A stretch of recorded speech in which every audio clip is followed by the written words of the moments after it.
नमस्कार दोस्तों, आप सभी का स्वागत है हमारे YouTube चैनल ग्लांस एकेडमी पे।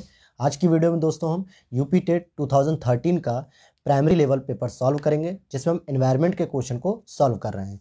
चलिए, और जो दोस्त अभी नए जुड़े हैं वो हमारी प्लेलिस्ट में जाके पुराने पेपर को देख सकते हैं। हमने वहाँ पे 2019 से लेकर अभी तक के सारे पेपर सॉल्व कराए हैं। तो चलिए अब हम शुरू करते हैं आज के इस क्वेश्चन के सेशन की। पहला क्वेश्चन आपसे पूछा जा रहा है, वायरस संक्रमण से होने वाला रोग। ऑप्शन है टाइफाइड, कॉलरा, जुखाम या मलेरिया। तो सही जवाब हो जाएगा आपका जुखाम। जैसे हम जब छींकते हैं और किसी के आसपास अगर कोई बैठा व्यक्ति, वहाँ पे भी जो है कि अगर उसके वायरस चले जाते हैं तो उसको भी 1-2 दिन बाद जुखाम हो जाता है। और वायरस क्या होता है, सामान्यतः संक्रमित होता है, यानी कि फैलता हुआ रोग होता है। और टाइफाइड क्या होता है, ये जीवाणु की वजह से होता है, अभी हमने पिछले पेपर में सॉल्व किया था। कॉलरा भी जीवाणु की वजह से होता है। और मलेरिया जो है कि परजीवी के द्वारा होता है। किसके द्वारा होता है? परजीवी के द्वारा होता है। तो इसका सही जवाब हो जाएगा जुकाम। चलिए हम नेक्स्ट क्वेश्चन पे चलते हैं। भारत में कृषि को प्रभावित करने वाला मौसम का सबसे महत्वपूर्ण तत्व क्या है? कृषि को देखिए कौन सा प्रभावित करने वाला मौसम का सबसे महत्वपूर्ण तत्व है? तापमान, आर्द्रता, पवन, वृष्टि। वृष्टि मतलब वर्षा। तो इसका सही जवाब हो जाएगा वर्षा। आप देखते होंगे न्यूज़पेपर में अक्सर आता है कि किसान हमेशा तापमान से नहीं, वर्षा से उम्मीद करता है कि बारिश अगर सही मात्रा में हो जाएगी तो उसकी फसल अच्छी होगी, तो बारिश की उम्मीद करता है। तो बारिश जो है कि कैसा होता है, जो मौसम को सबसे अधिक प्रभावित करती है, अर्थात कृषि को सबसे अधिक प्रभावित करती है। चलिए हम नेक्स्ट क्वेश्चन पर चलते हैं। वायुमंडल की सबसे ठंडी परत कौन सी है? ये क्वेश्चन लगातार हर वर्ष पेपर में पूछा जा रहा है। जैसे पूछ रहा है तापमंडल, मध्यमंडल, क्षोभ मंडल, आयन मंडल। तो इसका सही जवाब हो जाएगा मध्यमंडल।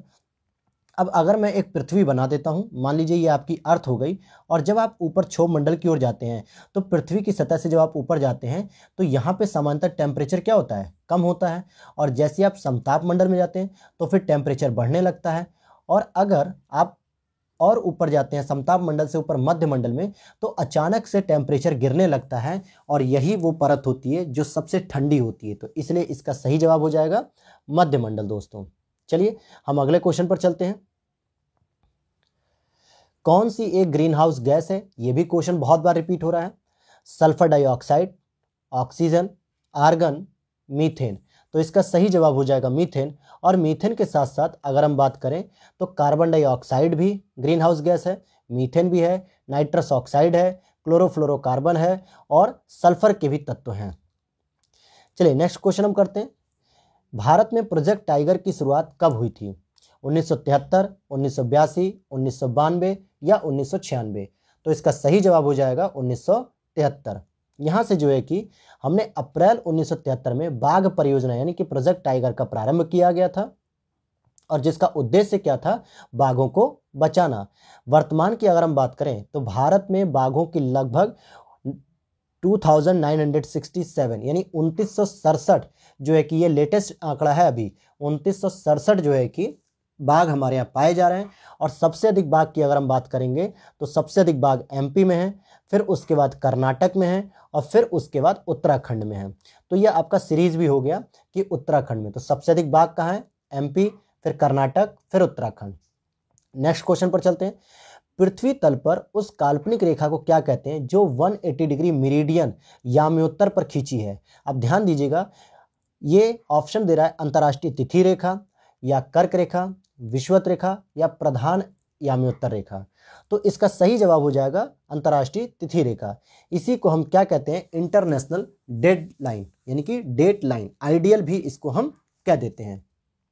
देखिए यहाँ लिख रहा है 180 डिग्री देशांतर रेखा को अंतर्राष्ट्रीय तिथि रेखा कहा जाता है। अब अगर आप पृथ्वी पर देखेंगे तो एक ऐसे जो रेखाएं होती हैं वो तो अक्षांश रेखाएं होती हैं, लेकिन जो खड़ी रेखाएं होती हैं इस तरीके से, इनको हम देशांतर कहते हैं। तो ये 180 डिग्री नॉर्थ पोल से साउथ पोल को मिलाते हुए आती है, और 180 डिग्री देशांतर के दोनों ओर अलग अलग तिथियां पाई जाती हैं, यानी पूरब में अलग होता है, पश्चिम में अलग होता है। अगर हम इस रेखा से पश्चिम की ओर जाएंगे तो एक दिन कम कर दिया जाता है, और अगर पूरब की ओर जाते हैं तो एक दिन बढ़ा दिया जाता है। इसका मतलब अगर हम आज की बात करें, आज अगर भारत में, जो कि भारत क्या है? पूरब की दिशा में है, यानी 180 डिग्री प्रधान याम्योत्तर से जो अंतर्राष्ट्रीय याम्योत्तर है उससे आगे है, अर्थात पूरब में है। तो अगर आज 9 तारीख है तो पश्चिम में कितनी होगी? 8 तारीख होगी। चलिए नेक्स्ट क्वेश्चन है आपसे, किस राज्य में गल्फ ऑफ मन्नार मेरिन राष्ट्रीय पार्क पाया जाता है? अब गल्फ ऑफ मन्नार अगर आपको पता होगा तो आपका सही जवाब हो जाएगा। गुजरात, तमिलनाडु, अंडमान द्वीप, पश्चिम बंगाल। इसका सही जवाब हो जाएगा तमिलनाडु, क्योंकि जब हम भारत की लोकेशन को देखते हैं तो भारत का दक्षिण हिस्सा अगर हम देखें और यहाँ पे श्रीलंका जुड़ा होता है तो इसके बीच में हमें गल्फ ऑफ मन्नार पाक जल संधि भी मिलती है, और गुजरात में कच्छ की खाड़ी और खंभात की खाड़ी हमें देखने को मिलती है। चलिए हम आगे चलते हैं। ये एक आंकड़ा दिया हुआ है यहाँ पे कि दिसंबर 2019 तक भारत में 101 राष्ट्रीय उद्यान, 553 वन्यजीव अभ्यारण्य, 86 संरक्षण रिजर्व और 163 सामुदायिक रिजर्व भी हैं। 2011 की जनगणना के अनुसार भारत में लिंगानुपात कितना है? लिंगानुपात का मतलब होता है दोस्तों कि 1000 पुरुष पर कितनी महिलाएं हैं। 1000 अगर पुरुष हैं तो उस पर कितनी महिलाएं आ रही हैं। तो इसका मतलब क्या हो जाएगा? ऑप्शन आपका हो जाएगा 940, यानी 1000 अगर पुरुष है किसी क्षेत्र में तो वहां पे केवल और केवल 940 महिलाएं ही हैं। चलिए हम आगे देखते हैं। कुल जनसंख्या के संदर्भ में केरल में लिंगानुपात सर्वाधिक है, और प्रथम 3 लिंगानुपात वाले राज्य या केंद्र शासित प्रदेश मिलाकर अगर हम देखें तो केरल, पुदुचेरी और तमिलनाडु हैं। नेक्स्ट क्वेश्चन है, किस एक प्राणी को किसान का मित्र कहा जाता है? चींटी, केंचुआ, मधुमक्खी, तितली। इसका सही जवाब हो जाएगा केंचुआ। केंचुआ करता क्या है इसको भी देख लेते हैं। केंचुआ को किसान का मित्र कहा जाता है। केंचुआ एक कृमि है, यानी वर्म है, जो लंबा, वर्तुलाकार और ताम्र वर्ण होता है, यानी कि तांबे के जैसा कलर का होता है, हल्के लाल रंग का। बरसात के दिनों में मिट्टी में रेंगता नजर आता है, और ये एनालिडा संघ का है। किसके संघ का है? एनालिडा संघ का है। ये सामान्यतः क्या करता है कि मिट्टी को जो है कि थोड़ा महीन करता चला जाता है। इससे क्या होता है कि मिट्टी और उपजाऊ हो जाती है। नेक्स्ट क्वेश्चन पर अगर हम चलते हैं तो क्वेश्चन नंबर 130, निम्नलिखित में भारतीय राज्यों में किस राज्य की कोई समुद्री सीमा नहीं है? गुजरात, गोवा, राजस्थान, महाराष्ट्र। तो अगर आप देखेंगे महाराष्ट्र में मुंबई खुद समुद्र के किनारे है, गुजरात में भी जो है कि समुद्र है, और गोवा में भी समुद्र है। लेकिन राजस्थान की अगर हम बात करते हैं तो ऊपर पंजाब से घिर जाता है, पश्चिम में पाकिस्तान से घेरा जाता है, और नीचे गुजरात और महाराष्ट्र के क्षेत्र आते हैं, एमपी के क्षेत्र। तो इसका सही जवाब क्या हो जाएगा? राजस्थान हो जाएगा। चलिए नेक्स्ट क्वेश्चन पर हम चलते हैं। देखिए यहाँ पे ये भी जानकारी रख लीजिए कि राजस्थान राज्य की कोई समुद्री सीमा नहीं है। भारत 3 ओर से समुद्र से घिरा हुआ है, यानी अगर मैं भारत का कुछ ऐसे डिजाइन बना दूं तो यहाँ पे गुजरात है, तो यहाँ पे बंगाल की खाड़ी अर्थात पश्चिम बंगाल है, और यहाँ पे केरल, यहाँ तमिलनाडु, यहाँ पे हिंद महासागर है, इधर अरब सागर है, इधर बंगाल की खाड़ी है, बे ऑफ बंगाल। तो 3 तरफ से भारत घिरा हुआ है। इसमें 9 राज्य आते हैं। अगर हम 9 राज्यों की बात करें तो देखिए, अगर हम 9 राज्यों की बात करते हैं, देखिए अगर मैं कुछ इस तरीके से भारत का, दक्षिणी भारत का हिस्सा बनाऊं तो पहला राज्य आपका गुजरात आ गया, दूसरा महाराष्ट्र आ गया, तीसरा गोवा आ गया, चौथा कर्नाटक आ गया, पांचवा केरल आ गया, छठा तमिलनाडु, 7वें नंबर पे आंध्र प्रदेश, 8वें नंबर पे ओडिशा, और 9वें नंबर पे पश्चिम बंगाल। तो ये 9 राज्य जो हैं भारत की तटीय रेखा का साझा करते हैं, अर्थात कि समुद्री सीमा का निर्माण करते हैं। और साथ ही साथ 4 संघ शासित क्षेत्र भी आते हैं। दमन और दीव जो गुजरात के पास है, लक्षद्वीप, पुदुचेरी और अंडमान और निकोबार द्वीप समूह। तो 4 संघ शासित क्षेत्र और 9 आपके राज्य ऐसे हैं जो तटरेखा का निर्माण करते हैं। क्वेश्चन नंबर नेक्स्ट है, किससे नदी के प्रदूषण स्तर की माप की जाती है? कि नदी में कितना प्रदूषण है ये कैसे पता चलेगा? ATP, STP, BOD, WPL. देखिए एटीपी तो ऊर्जा होती है, जब किसी प्रकाश संश्लेषण की क्रिया होती है तो वहां पे एटीपी का निर्माण होता है, जिससे पेड़ आगे भी जो है कि ऊर्जा का निर्माण करते रहते हैं। लेकिन बीओडी क्या होता है? Biological oxygen demand. जब हम किसी नदी में या किसी जल या झील या तालाब में जब कुछ कूड़ा करकट फेंकते हैं, पैकेट्स फेंक देते हैं, पन्नी फेंक देते हैं, तो उससे क्या होता है? कार्बनिक पदार्थों की मात्रा ज़्यादा बढ़ती जाती है, और उसको तोड़ने के लिए, विघटित करने के लिए जो जैविक अपघटक होते हैं उनको अधिक ऑक्सीजन की डिमांड होने लगती है। तो उसी को हम कहते हैं बायोलॉजिकल ऑक्सीजन डिमांड। और जब वो डिमांड घटती चली जाती है, अर्थात कार्बनिक कूड़ा ज़्यादा होता चला जाता है, तो हम कहते हैं कि ये प्रदूषण का स्तर हो रहा है, यानी प्रदूषण बढ़ता जा रहा है। और सबसे ज़्यादा प्रदूषण नदी कौन सी होती है भारत में? तो उसमें आपका दामोदर नदी जो है उसका नाम आता है। चलिए आगे चलते हैं हम नेक्स्ट क्वेश्चन पे। समुद्री शैवाल किसका महत्वपूर्ण स्रोत है? क्लोरीन का, ब्रोमीन का, आयोडीन का या लोहा का?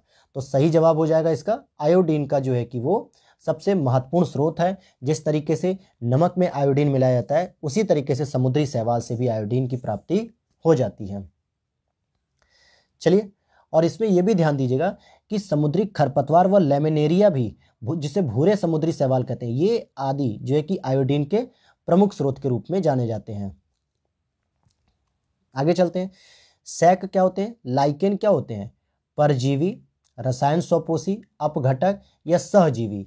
तो देखिए, इसका आंसर होगा सहजीवी। और किसके किसके सहजीवी होते हैं? ये कवक और शैवाल के मध्य कड़ी होते हैं। कवक और शैवाल के से मिलकर बनते हैं और इसीलिए शैवाल और कवक के बीच पारस्परिक सहजीवी संबंध होता है।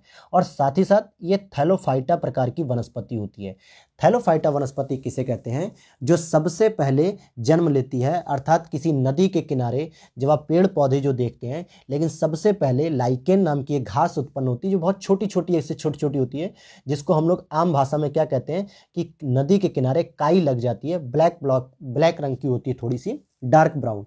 तो वो एक छोटी छोटी घास होती है, उसी को लाइकेन कहा जाता है। नेक्स्ट क्वेश्चन है आपका, सीएनजी का ईंधन के रूप में किसमें इस्तेमाल होता है? वाहनों में, उद्योगों में, खाना बनाने में, वाहन और उद्योगों में? तो इसका सही जवाब हो जाएगा वाहन और उद्योगों में। ये सीएनजी जो होती है, कंप्रेस्ड नेचुरल गैस, अर्थात संपीड़ित प्राकृतिक गैस, ये वायुमंडल को बहुत सुरक्षित रखती है और पर्यावरण को स्वच्छ भी रखती है। पर्यावरण जागरूकता का किसके द्वारा सृजन किया जा सकता है? व्याख्यान के द्वारा, क्षेत्रीय भ्रमण के द्वारा, समूह वार्तालाप के द्वारा या अध्ययन के द्वारा? तो इसका सही जवाब हो जाएगा क्षेत्रीय भ्रमण के द्वारा। जब आप बच्चों को कहीं क्षेत्रीय भ्रमण पर बाहर लेके जाते हैं, तो वहाँ उनको दिखाते हैं कि देखिए यहाँ पे किस तरीके से पर्यावरण को सुरक्षित किया जा रहा है, किस तरीके से यहाँ गंदगी फैलाई जा रही है। तो इन सब चीज़ों के बारे में जब आप उन्हें जानकारी देते हैं, तो वो ज़्यादा अच्छे से समझ पाते हैं। तो इसका सही जवाब क्या हो जाएगा दोस्तों? क्षेत्रीय भ्रमण। नेक्स्ट क्वेश्चन की बात करें, एलपीजी, इसका संक्षिप्त रूप पूछ रहा है। तो इसका संक्षिप्त रूप हो जाएगा लिक्विफाइड पेट्रोलियम गैस। जो आप खाना बनाते हैं वो एलपीजी ही होती है, जिसमें सामान्यतः क्या मिलता है आपको? प्रोपेन और ब्यूटेन का मिश्रण होता है। लेकिन कभी कभी गैस जो लीक करती है, तो उस समय स्मेल किसकी आती है? तो उसमें एक नाम होता है, मरकैप्टन नाम का एक गैस होती है, मिथाइल मरकैप्टन। उसकी वजह से जो है कि स्मेल आती है और पता चल जाता है कि गैस लीकेज हो रही है।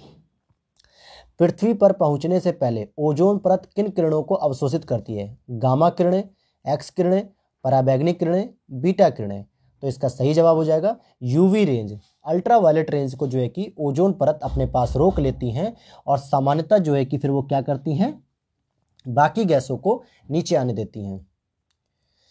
चमगादड़ स्तनधारी है क्योंकि वह उड़ता है, रात्रिचर है, शाकाहारी है या बच्चे देता है? तो हम क्या कहेंगे इसका जवाब?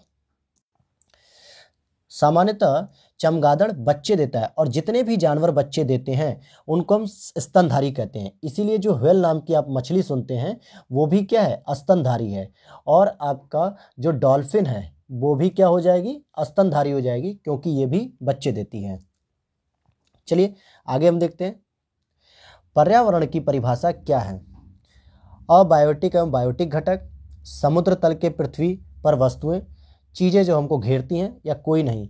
तो देखिए, अबायोटिक और बायोटिक घटक का मतलब हो गया कि अजैविक प्लस जैविक घटक, इनका मिश्रण ही पर्यावरण बनाता है। अजैविक में जैसे आपका वायुमंडल हो गया, मिट्टी हो गई, पर्यावरण हो गया अर्थात तापमान हो गया, समुद्र हो गया। और जैविक में अगर हम बात करेंगे तो जिनमें जीवन होता है, हरे वनस्पतियां हो गई, मनुष्य हो गए, जीव जंतु हो गए, ये सारे जैविक घटक और अजैविक घटक मिलकर पर्यावरण को जो है कि निर्मित करते हैं। चलिए नेक्स्ट क्वेश्चन पे हम चलते हैं। पर्यावरण को बचाने के लिए चिपको आंदोलन से कौन सा राज्य जुड़ा हुआ है? तो इसका सही जवाब हो जाएगा उत्तराखंड। और उत्तराखंड में कहाँ पे? चमोली नाम का एक जिला था। कौन सा? चमोली नाम का जिला। वहाँ पे जो है कि सबसे पहले किसके नेतृत्व में? चंडी प्रसाद भट्ट, सुंदरलाल बहुगुणा और गौरा देवी, इनके नेतृत्व में जो है कि पर्यावरण से संबंधित चिपको आंदोलन शुरू किया गया था। और इसमें जो संगठन था, 64 में दसोली ग्राम स्वराज मंडल ने एक महत्वपूर्ण भूमिका निभाई थी और 73 में चिपको आंदोलन को रोका था, अर्थात पेड़ों को काटने से रोका था। चलिए आगे चलते हैं। जीवों के व्यवहार का अध्ययन क्या कहलाता है? इटियोलॉजी, नियोलॉजी, इथोलॉजी, डोमोलॉजी। तो इसका सही जवाब हो जाएगा इथोलॉजी। नेक्स्ट क्वेश्चन है, बायोडीजल तैयार किया जाता है यूट्रिकुलेरिया, जेट्रोफा, देवदार और यूकेलिप्टस। तो इसका सही जवाब हो जाएगा जेट्रोफा। जेट्रोफा के जो बीज होते हैं उससे हमें तेल प्राप्त होता है और उस तेल को जब हम जो है कि इंडस्ट्री के द्वारा बायोडीजल के रूप में कन्वर्ट कर लेते हैं। चलिए आगे देख लेते हैं। विश्व ओजोन दिवस कब मनाया जाता है? ओजोन कहाँ मिलती है आपको? समताप मंडल में मिलती है, स्ट्रेटोस्फीयर में। इसका ऑप्शन हो जाएगा 21 मार्च, 16 सितंबर, 25 अप्रैल, 5 जून। तो इसका सही जवाब हो जाएगा 16 सितंबर और 5 जून को आपका पर्यावरण दिवस मनाया जाता है। लेकिन अगर हम बात करें 1994 में संयुक्त राष्ट्र महासभा ने प्रतिवर्ष 16 सितंबर को अंतर्राष्ट्रीय ओजोन परत संरक्षण दिवस मनाने की घोषणा की। कब की थी? सबसे पहले 94 में, और 87 में इसी दिन यानी 16 सितंबर को मॉन्ट्रियल प्रोटोकॉल पर हस्ताक्षर हुए थे। इसीलिए 16 सितंबर का दिवस हमने नियुक्त किया था यूएनओ के द्वारा। नेक्स्ट है, सिल्वीकल्चर संबंधित है वन और वन्य उत्पाद, सिल्क, फूल या उर्वरक। तो इसका सही जवाब हो जाएगा वन और वन से संबंधित जो उत्पाद होते हैं उससे संबंधित होता है सिल्वीकल्चर। देखिए, विश्व पर्यावरण दिवस 5 जून को मनाया जाता है, जबकि विश्व वानिकी दिवस जो होता है वो 21 मार्च को सेलिब्रेट किया जाता है। नेक्स्ट क्वेश्चन है, किस जनपद में चंद्रप्रभा वन्यजीव अभ्यारण्य स्थित है? लखीमपुर खीरी, चंदौली, लखनऊ, वाराणसी। तो इसका सही जवाब हो जाएगा चंदौली में चंद्रप्रभा वन्यजीव अभ्यारण्य स्थित है। नेक्स्ट क्वेश्चन है, कौन सा द्वितीय श्रेणी का उपभोक्ता है? हाथी, सांप, शेर, बकरी। तो अब आपको बताएं, यहाँ देख लीजिए आप एक तरीके से उत्पादक स्तर पे घास हो गए, प्राथमिक उपभोक्ता हिरन हो गया, द्वितीयक उपभोक्ता शेर हो गया, ठीक है। या दूसरी अगर हम बात करें तो प्राथमिक उपभोक्ता टिड्डा, द्वितीयक उपभोक्ता मेंढक और तृतीयक उपभोक्ता सांप हो गया। अर्थात द्वितीयक उपभोक्ता एक तरीके से क्या हो जाता है? मांसाहारी होने लगता है। इसीलिए इसका सही जवाब हो जाएगा शेर। चलिए, झूम खेती क्या होती है और कहाँ होती है? केरल, मेघालय, बिहार, तमिलनाडु। इसका सही जवाब हो जाएगा मेघालय। झूम खेती में क्या होता है दोस्तों, आइए इसको हम पढ़ लेते हैं। झूम कृषि एक स्थानांतरित कृषि पद्धति है।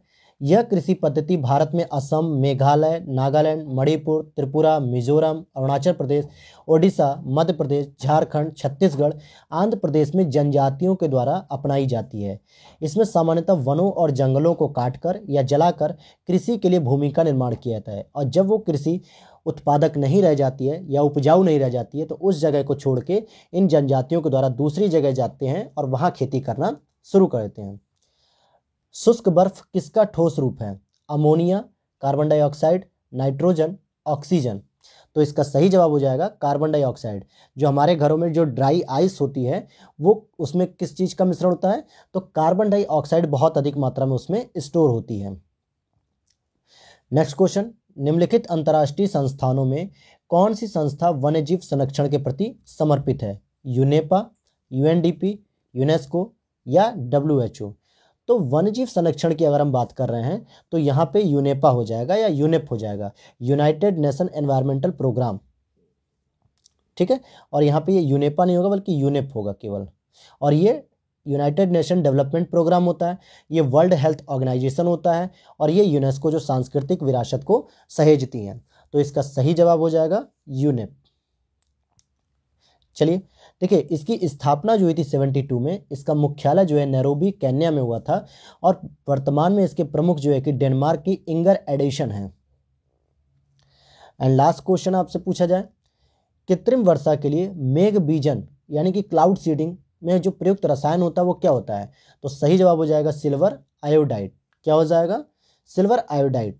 कभी कभी आप देखते होंगे कि जब मौसम में बहुत धुंध हो जाती है या वायुमंडल जो है कि बहुत ही एक तरीके से प्रदूषित हो जाता है, तो उन धुंध को या उस धूल के कणों को ज़मीन पर बैठाने के लिए सामान्यतः हेलीकॉप्टर वगैरह से कृत्रिम रूप से वर्षा कराई जाती है ताकि वो पानी की बूंदों के साथ वो धूल के कण नीचे बैठ जाएं ज़मीन पर। तो उसी को हम कहते हैं क्लाउड सीडिंग या कृत्रिम वर्षा, और जिसमें सिल्वर आयोडाइड का प्रयोग किया जाता है। तो इसी के साथ ये आपके 2013 के भी सेट कंप्लीट होते हैं, और इसी के साथ हम नेक्स्ट लेके आएंगे 2011 का। और आप लोग अभी चैनल को सब्सक्राइब कर लीजिएगा। वीडियो के लिंक इसी तरह से मिलते रहेंगे आपको। जय हिंद, जय भारत।